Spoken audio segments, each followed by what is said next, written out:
Sonny was off to face against a nightmare creature. And not any creature, at that, but one of the 5th category, a dreaded, fearsome tyrant. The odds of survival were so low that anyone would have laughed in his face if he were to ever suggest attempting to fight it. If they weren't an awakened 2 or 3 ranks above the creature, of course. Which Sonny certainly wasn't. And yet, he had to deal with this Mountain King somehow to avoid an even more miserable death. The ridiculous degree to which the odds were stacked against him from the very beginning of this delayed execution had gotten old a long time ago, so he didn't have any more energy to think about it. What was there to fear, after all? He was already as good as dead. It's not like he could get any deader. So why worry? On the other side of the bonfire, things were turning from bad to worse. Most of the slaves were already dead. A few soldiers were still desperately trying to fight the monster, but it was clear that they weren't going to last long. Right in front of Sonny's eyes, the tyrant picked up a dead slave, dragging the chain up with him, and opened its terrifying maw wide. With one crushing bite, the slave's body was torn in half, leaving only bloodied stumps inside the shackles. Mountain King's 5 indifferent, milky eyes stared into the distance as he chewed, streams of blood flowing down its chin. Seeing that the creature's upper arms were busy, one of the soldiers screamed and lunged forward, brandishing his long spear. Without turning its head, the tyrant extended one of its shorter lower arms, caught the soldier's head in an iron grip, and squeezed, crushing the poor man's skull like a soap bubble. A moment later, the headless body was tossed over the cliff and disappeared into the abyss below. Shifty doubled over, puking his guts out. Then he shakily rose to his feet and glared at Sonny.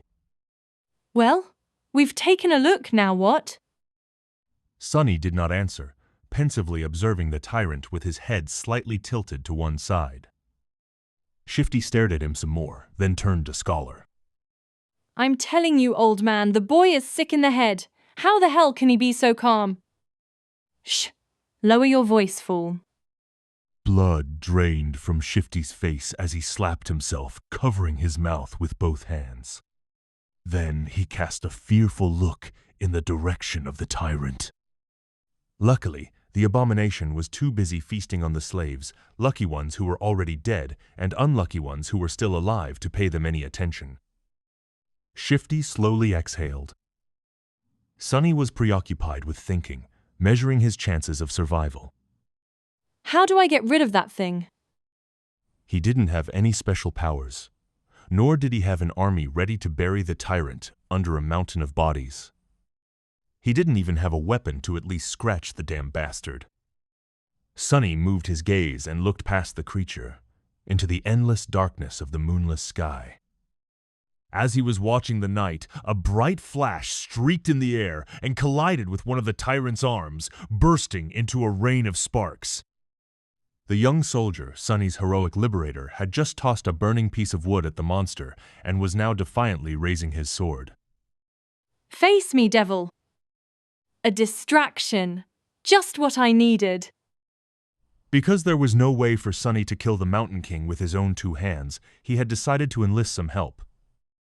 A human wouldn't be up to the task, so instead, he was planning to use a force of nature. Since I can't do the bastard in myself, let's make gravity do it for me. He was in the middle of thinking over the details of the plan when the young hero's foolish bravado presented an opportunity. Now, everything depended on how long the pompous idiot would manage to stay alive. Come with me, Sonny said as he started running toward the far end of the stone platform, where the heavy wagon was perched dangerously close to the edge of the cliff. Shifty and Scholar shared a dubious look, but then followed, perhaps confusing his calmness with confidence, or maybe divine inspiration. After all, it was a widely known fact that crazy people were often favored by the gods. Behind them, Hero nimbly ducked under the tyrant's claws, slashing it with the sword. The sharp edge slid ineffectively across the dirty fur, not leaving even a scratch on the creature's flesh. In the next second, the tyrant moved with frightening speed, throwing all four of his hands in the direction of its new, irritating foe. But Sonny had no way of knowing. He was running with all his speed, getting closer and closer to the wagon. Once there, he hurriedly looked around, checking if there were any larvae close by, and moved to its rear wheels. The wagon was left at the upper end of the stone platform, where it narrowed and turned back into the road.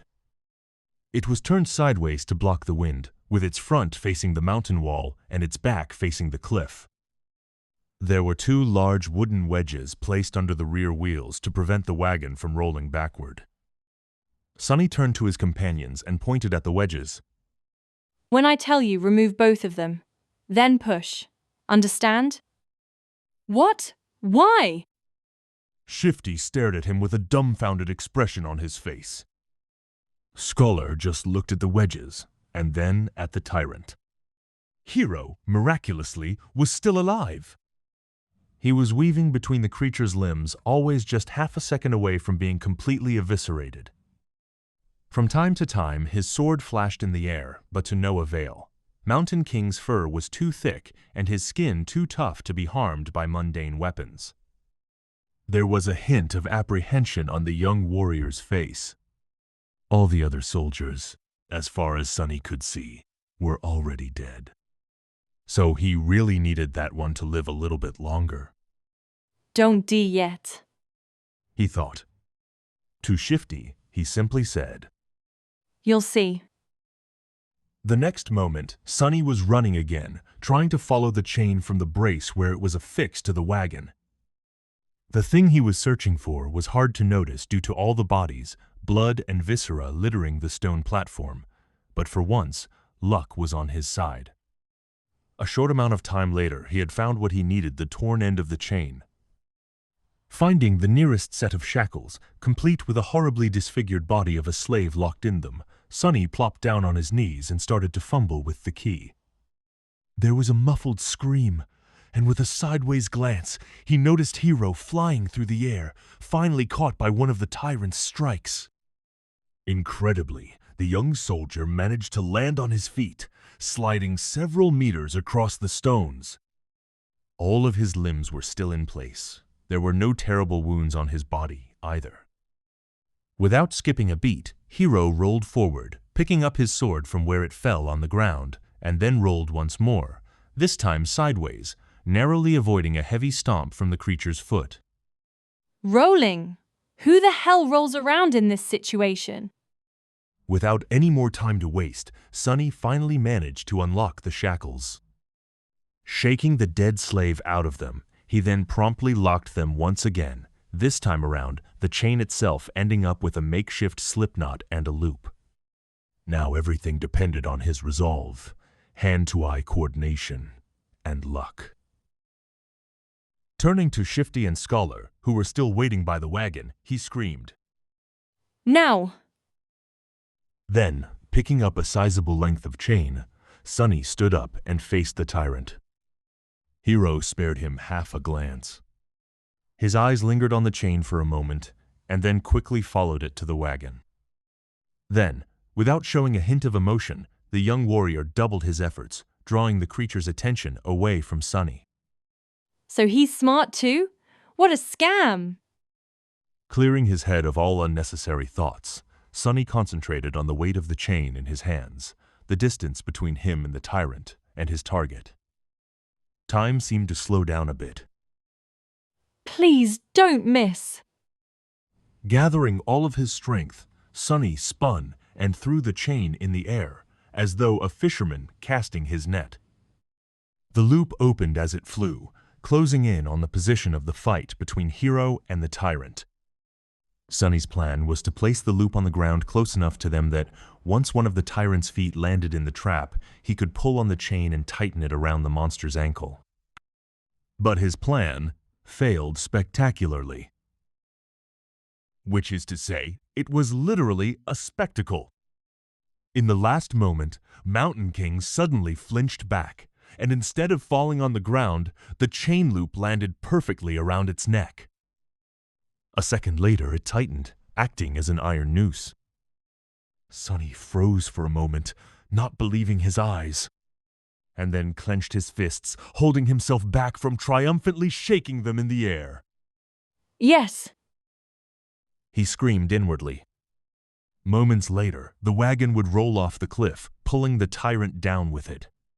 Sonny looked back to make sure, and instantly turned even paler than he usually was. Shifty and Scholar did manage to remove the wedges from under the wagon's wheels and were now desperately pushing it to the edge of the road. However, the wagon was rolling slowly, very slowly. Much slower than Sonny had anticipated. He turned to the tyrant, panicking. The creature, surprised by the sudden weight pressing down on its neck, was already raising its hands to tear the chain apart. Sonny's eyes widened. In the next second, Hero crashed into one of the tyrant's legs, throwing it off balance and buying them some time.